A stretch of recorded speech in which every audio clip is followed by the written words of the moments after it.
Vamos agora à entrevista da semana. E a entrevistada de hoje é Roberta Páffaro, diretora de Desenvolvimento de Mercado Internacional na Semia Group, a Bolsa de Chicago. A Roberta cursa MBA em Agronegócio na Exalc USP e também é jornalista, colunista do blog Missão Mulheres do Agro e coautora do livro Pioneiros sobre Mulheres do Agronegócio, que será lançado em outubro durante o Congresso Nacional das Mulheres do Agronegócio. Seja muito bem-vinda, Roberta, mais uma vez ao Jornal Terra Viva. Muito obrigada, Lilian. Obrigada pelo convite, obrigada, Terra Viva. Um prazer estar aqui contigo. Muito bem. Bom, nosso assunto principal hoje é a questão aí internacional, mercado futuro, guerra comercial, né, envolvendo Estados Unidos e China. De que forma essa guerra comercial vem afetando o seu dia a dia? Essa guerra comercial é um desafio para todos.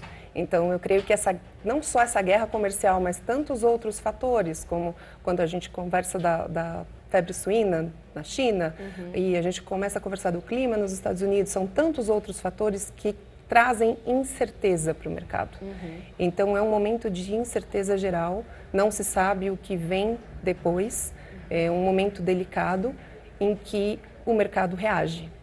E como reage? Com volatilidade. Exatamente. E essa volatilidade não tem uma maneira de se controlar, então é necessário fazer o gerenciamento de risco de preço.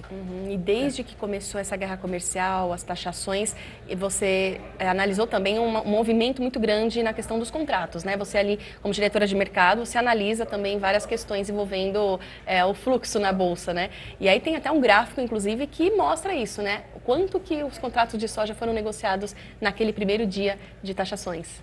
Sim, exatamente. Quando a gente teve a guerra comercial anunciada no ano passado, o Trump, na verdade, ele anunciou essa guerra, que ele ia fazer a cobrança das taxas. Na sequência, a China, como retaliação, no dia 4 de abril, disse que faria, então, essa cobrança também, incluindo os produtos agrícolas e a soja.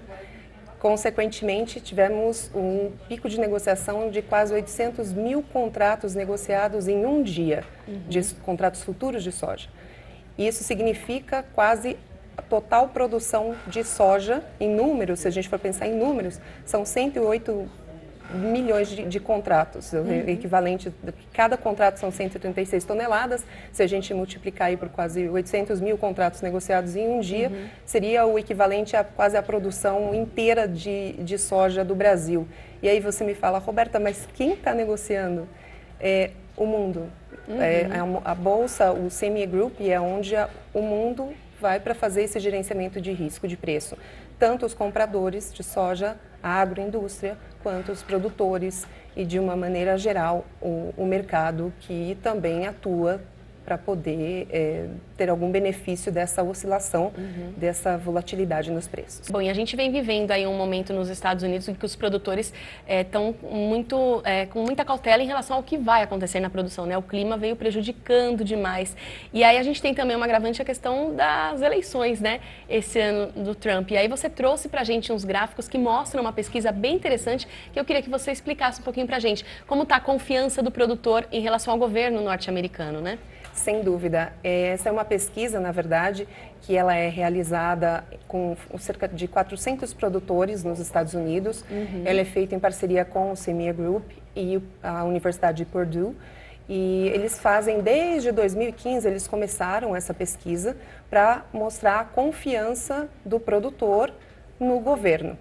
Então, se a gente olhar esse próprio gráfico, a gente vai checar que está caindo constantemente essa confiança na agricultura, na economia, nas atividades da economia envolvendo a agricultura no país.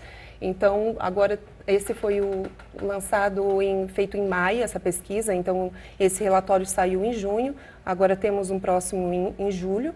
Então, consequentemente, a gente acompanha que essa confiança do produtor está caindo cada vez mais.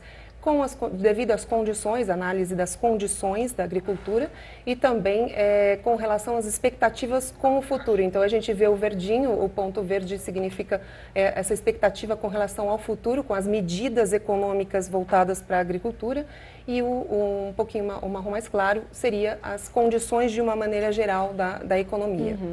Vamos pedir então o próximo gráfico que nós temos também, mostrando ainda em relação a essa pesquisa, é questão de maquinários, né? Exatamente, essa é com relação a maquinários, investimentos, infraestrutura, até porque a gente sabe que nos Estados Unidos eles têm uma infraestrutura muito boa para armazenamento, então eles têm os silos, eles têm essa infraestrutura, só que eles não estão investindo.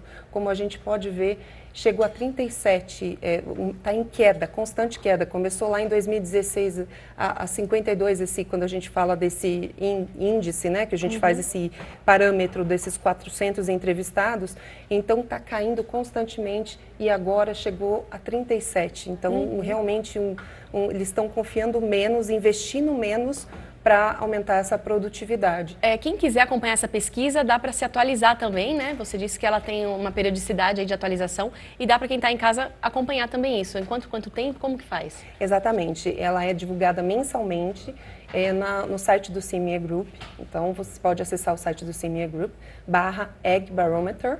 A gente coloca para vocês aí depois mais informação, mas agora em julho já temos uma nova pesquisa e é interessante acompanhar isso justamente para checar essa confiança e as consequências dessa guerra comercial. Tá ótimo então, Roberta, muito obrigada pela participação aqui no Jornal Terra Viva. Em breve você volta com outras informações para a gente também. Muito obrigada, Lilian. Obrigada a você também pela audiência e até o nosso próximo encontro.